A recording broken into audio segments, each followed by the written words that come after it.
Ladies and gentlemen, welcome back to my channel. This is your boy FlyIsland Guy. Today we are back in the Hondajet today, rocking the Aerostar livery, and we're going to be heading down to Florida. As I mentioned before, in the flying the Hondajet, we are going to be heading back into the Caribbean, so I'm pretty sure the next flight after this one, we should be heading probably into the Bahamas, maybe somewhere else. But I really want to fly the Hondajet there. We got the Hondajet in Europe. We flew back across. So let's just see how it handles the sunny skies of the Caribbean Sea.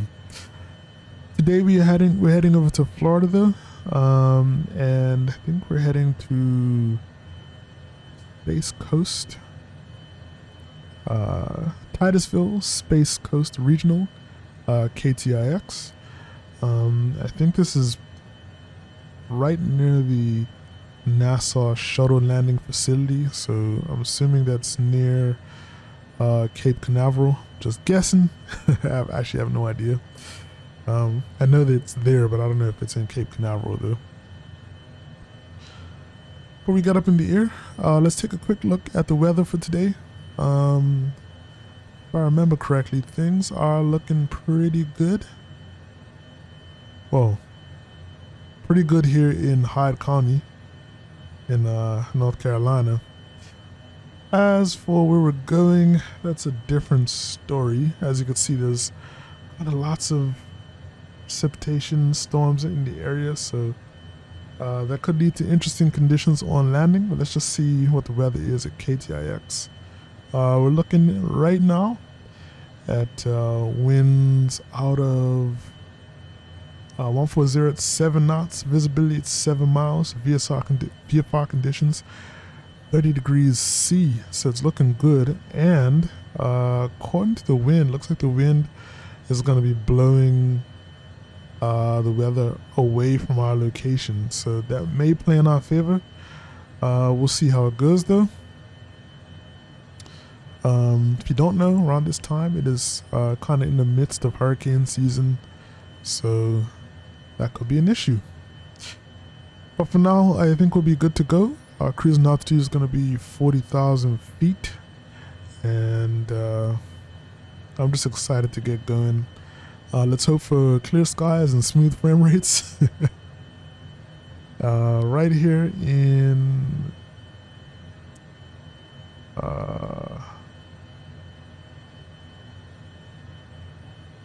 Hyde County, we're going to be departing runway 11. So runway 11 is going to be our right to our left, so we're just going to turn around.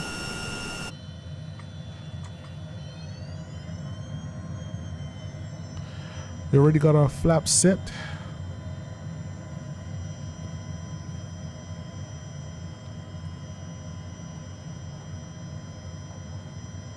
And it is an absolutely beautiful day for a takeoff. The sim's been feeling like a lot smoother for me since I've been flying recently. And I'm sort of looking forward to the next update. So if you guys don't know, I pre-record pretty heavy for my channel.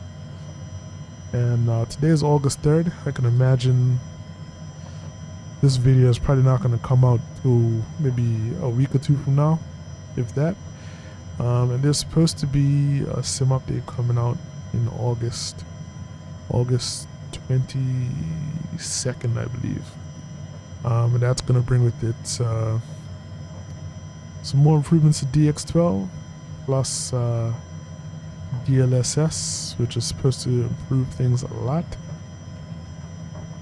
Maybe add some multi-core performance. I'm not really 100% sure what it's going to do, so that's not really my area of expertise. But I know it should improve things a lot in the sim as far as performance is concerned. So looking forward to that, because I'm going to need all the performance that I could squeeze out.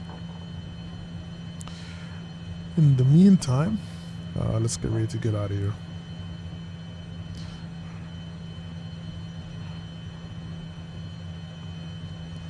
Right.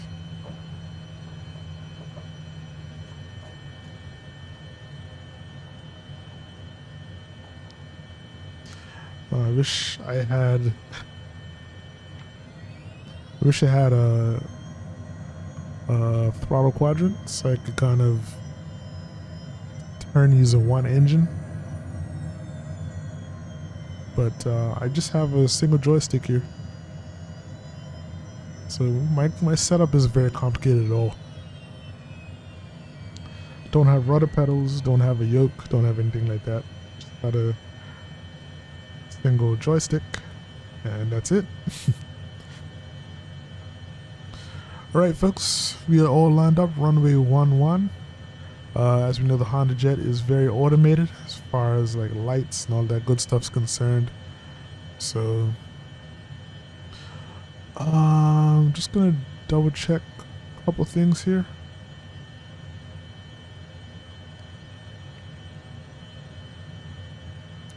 What I'm going to do,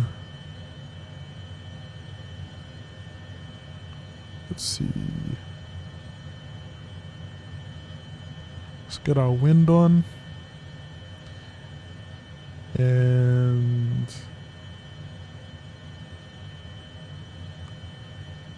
I know I normally get some errors about a couple other things, but I think we're alright for now. Alright. Yeah, everything looks good. Alright, let's get out of here, folks. Gonna go to Toga. I couldn't set the V speeds today, like it didn't work, so I'm gonna try and look for about 115 to rotate. Let's see how that goes. So I'm gonna apply a little bit of forward pressure. About to get my yoke up.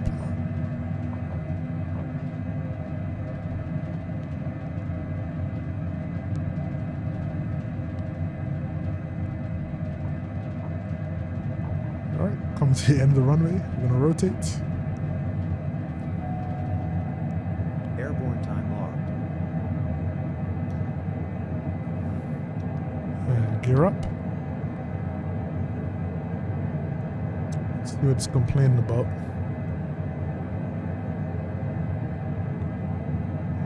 Transponder. That's exactly what I was looking to fix. Keep forgetting where it is.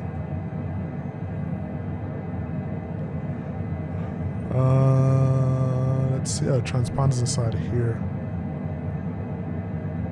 So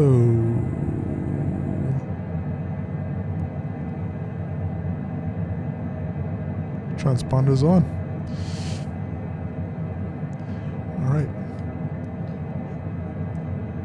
One thing with the update of the Hondajet, it's extremely smooth to hand fly now. Very, very smooth. Gonna get the flaps up. We're just gonna start making that turn.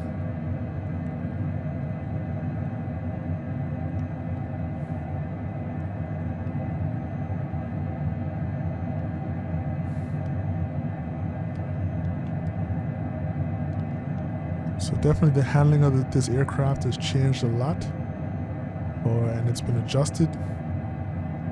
So the plane just flies so much smoother now.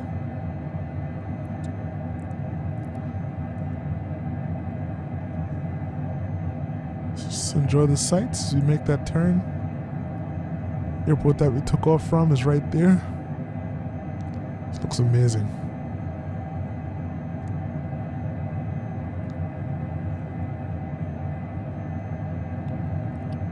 What I'm going to do is I'm going to turn on the autopilot and I'm going to do flight level change.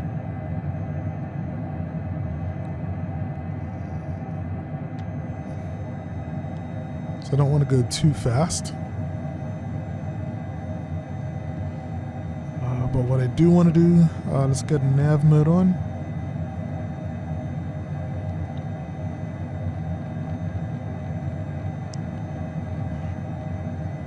Let's set the aircraft to about let's do like 180 for climb.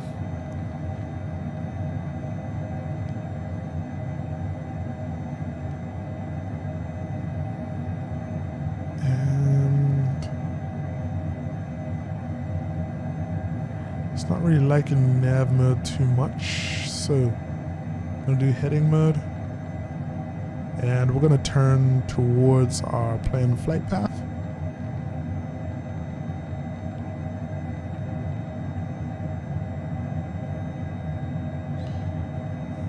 In a pretty clean 4,000 feet per minute climb up, which is actually very impressive.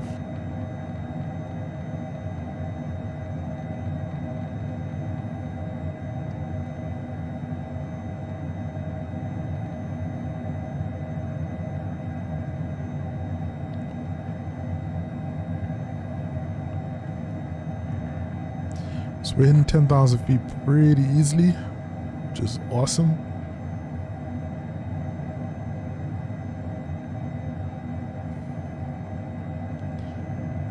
This is a pretty amazing jet. Alright, so we can go back into nav mode now.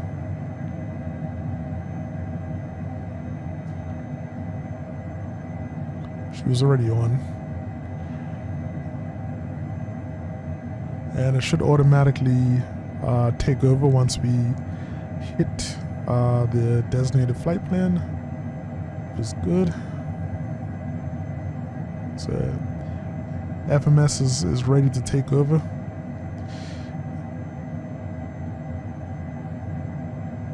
Now, while that's doing this thing, let's take a quick look at where we're heading today, which is Space Coast Regional in Titusville, Florida.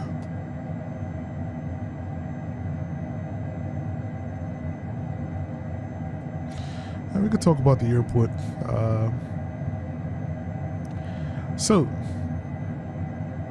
Space Coast Regional is on Columbia Boulevard and Washington Avenue in Brevard County, formerly known and still colloquially referred to as Takeoff, which stands for Titusville Cocoa Airport.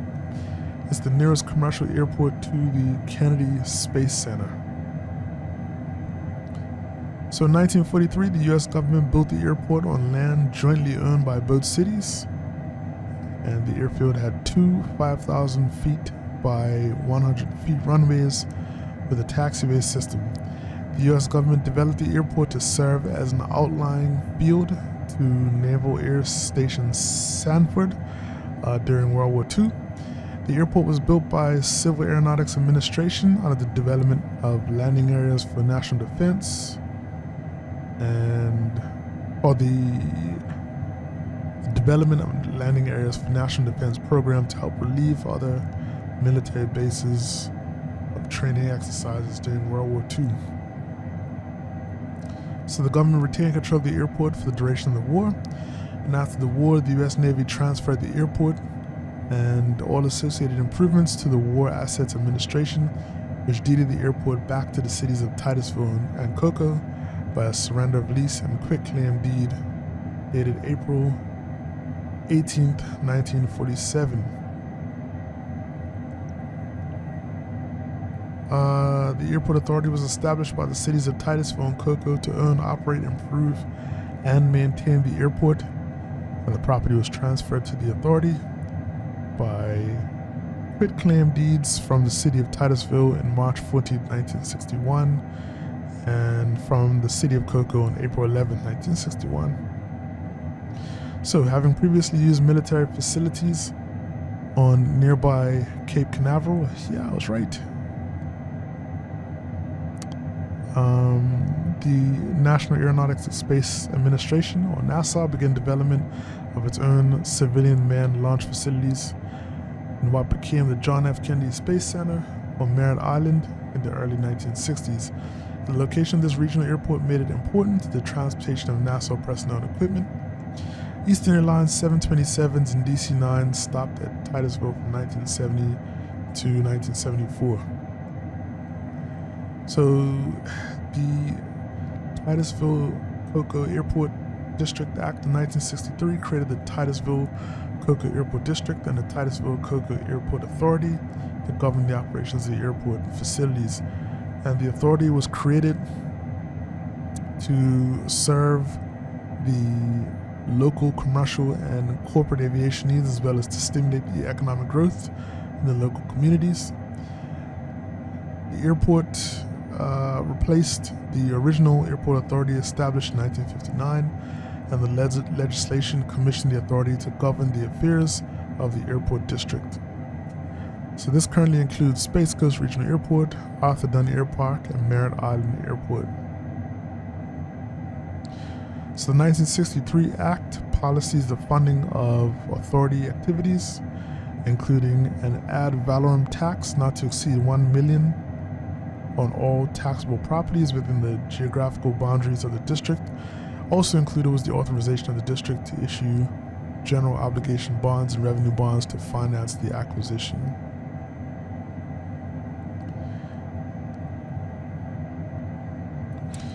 So,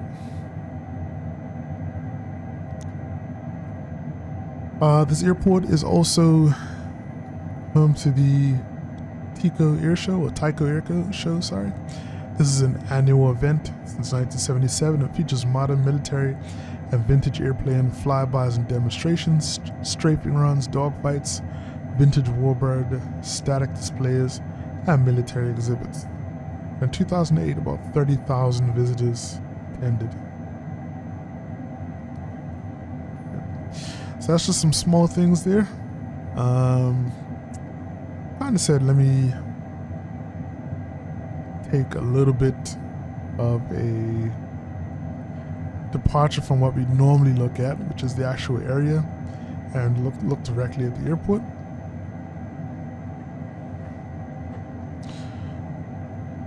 But yeah. What I will do is take a quick look at Titusville as well. So Titusville, the city's population was 43,761 as of the United States Census in 2010. And it's located along the Indian River, west of Merritt Island and the Kennedy Space Center, and southwest of Canaveral National Seashore.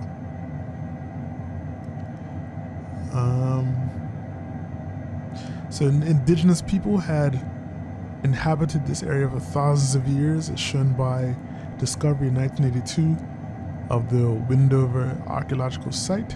Dating to the early Archaic period, it has been designated as a National Historic Landmark because of the significance of its remains. And at the time of European encounter, this area was inhabited by the Ace Indians, who gathered palmetto, cocoa plum, and sea grape berries.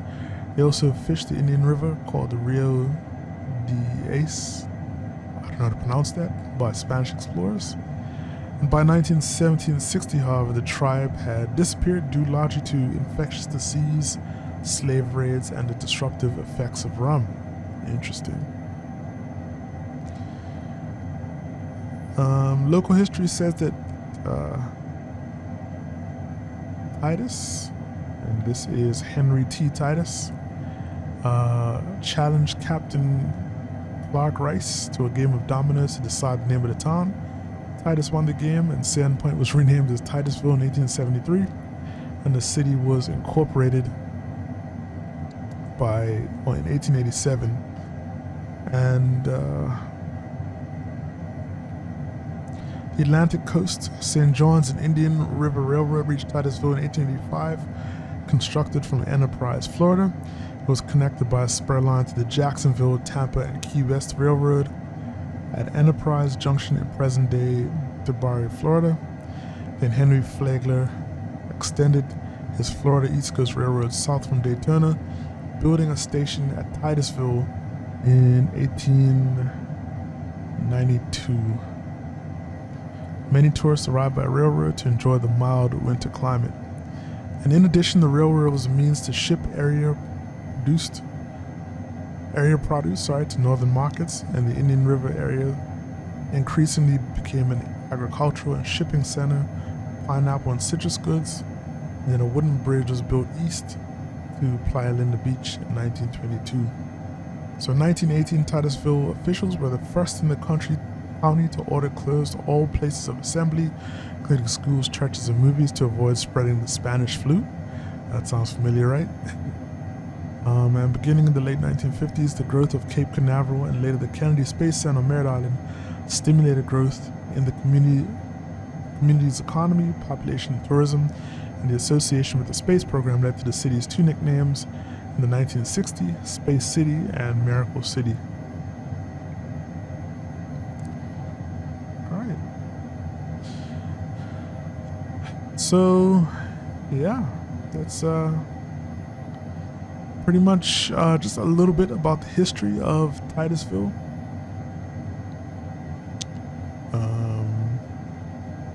I'm going to ease off on the details today though. But yeah, so we're heading there now.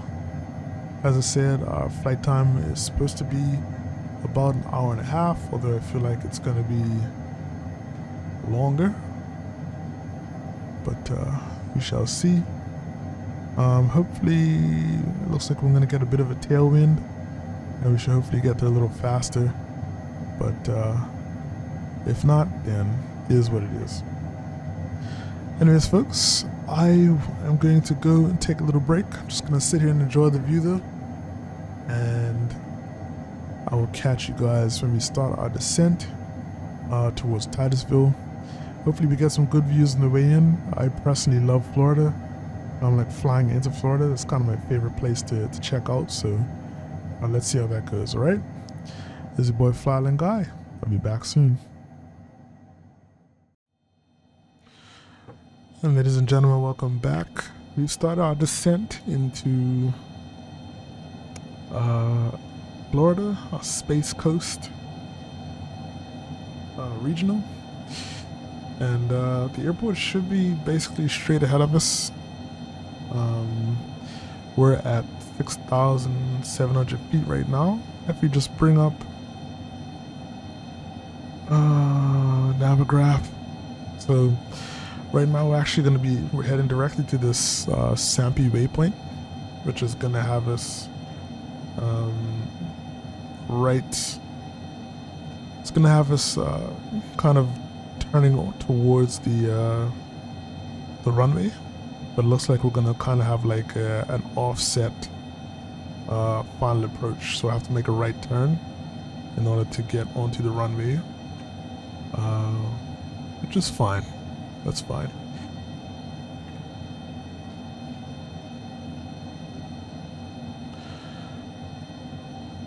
So far everything is looking good.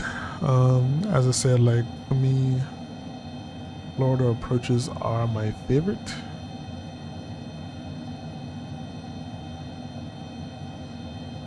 I enjoy doing them. They're normally pretty picturesque in terms of like kind of the urban area.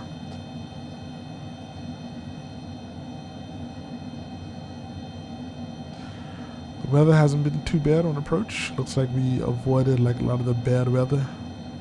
Let me just pull up windy.com real quick to see what it's saying.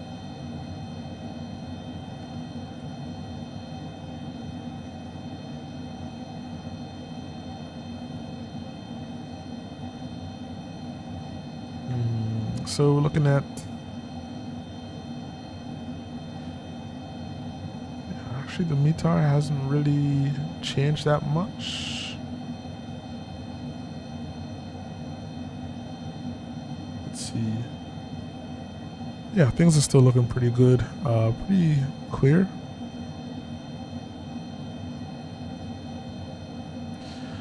Uh, 30 degrees C.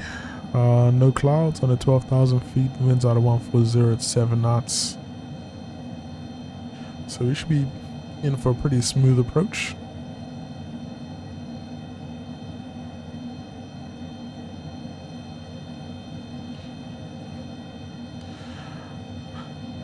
So 4,000 feet now, doing about 188 knots, and I'm just gonna try and like gently bring the aircraft in.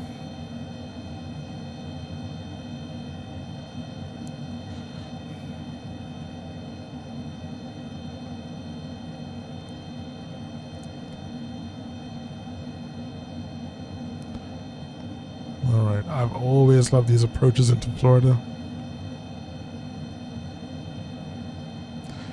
And I'm gonna keep saying it over and over again because it's true. Let me bring up the yoke. There we go. I'm gonna zoom in a little bit. This is a Sampi waypoint right here. So we're descending to 1,600 feet. That's what we're going for. I'm just gonna update my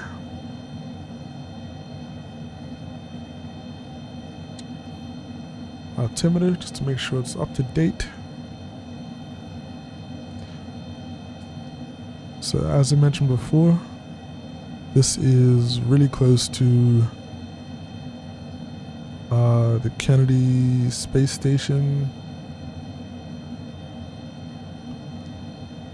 but I don't know if that actually displays on the map, or if there's like or if you have to get like some kind of add-on to see it. We shall see. Should be nearby somewhere here.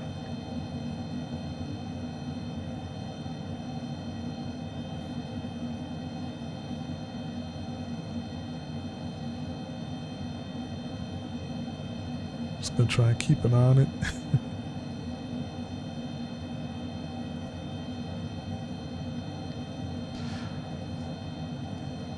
Beautiful approach so far though. And we're gonna make the left turn now.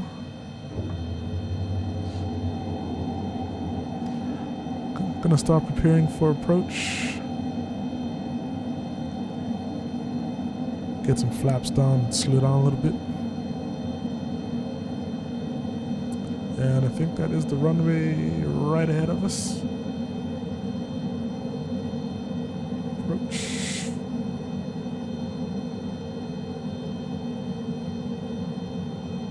Maybe a little too high again.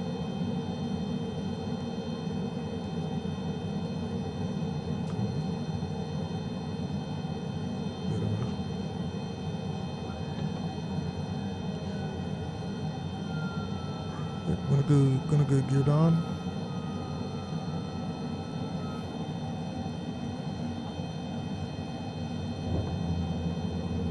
And full flaps.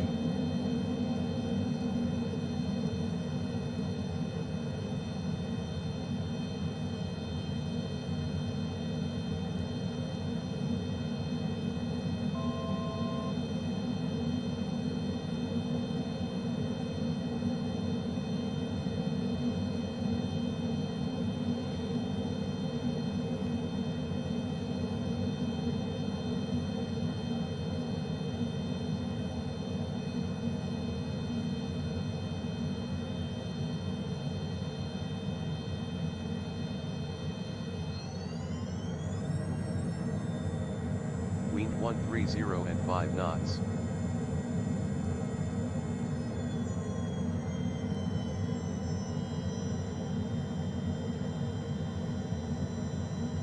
Alright, so we have a bit of an offset approach.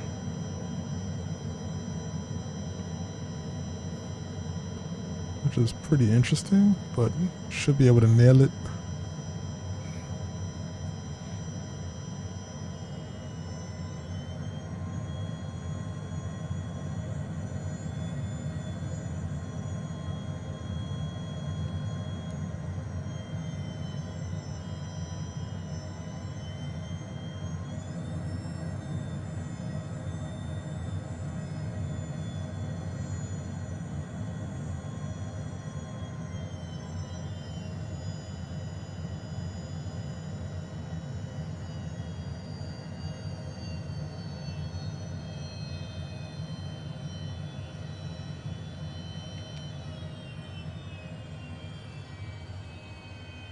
Landing time log.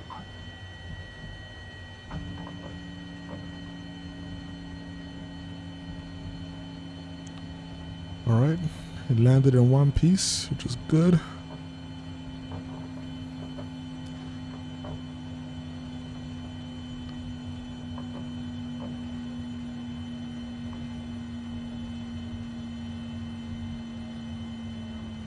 Alright, so we'll make this left turn right here.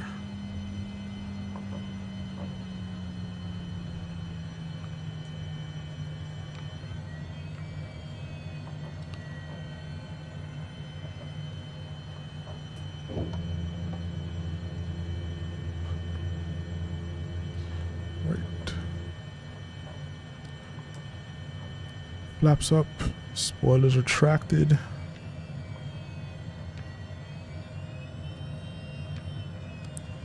And if I remember what the name of this place was, I would say welcome, but I don't. It's Space Coast, I think it was called.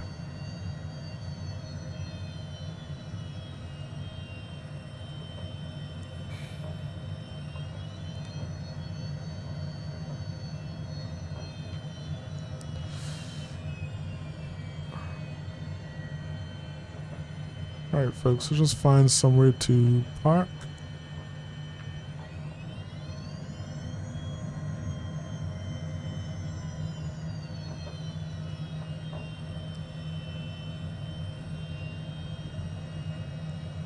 Okay, I think I see...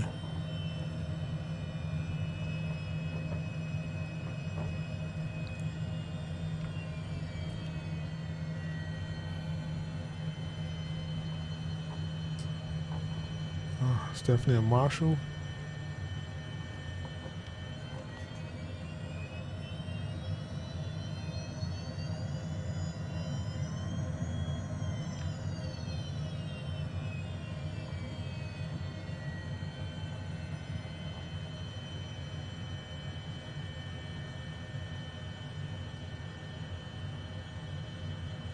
Alright, he loses one stick as usual.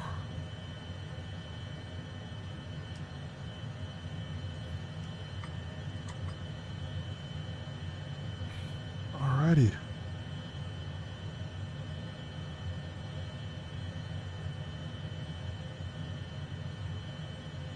Don't want to lose that point.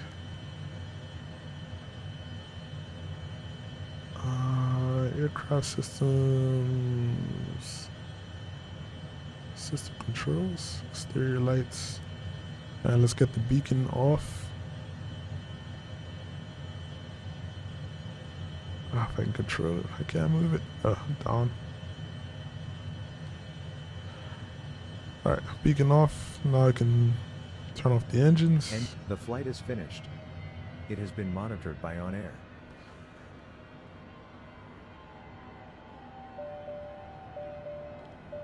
Alright, got the man door open and the cargo doors.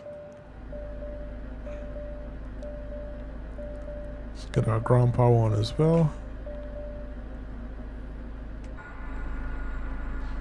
Don't know why the camera always flips over like this.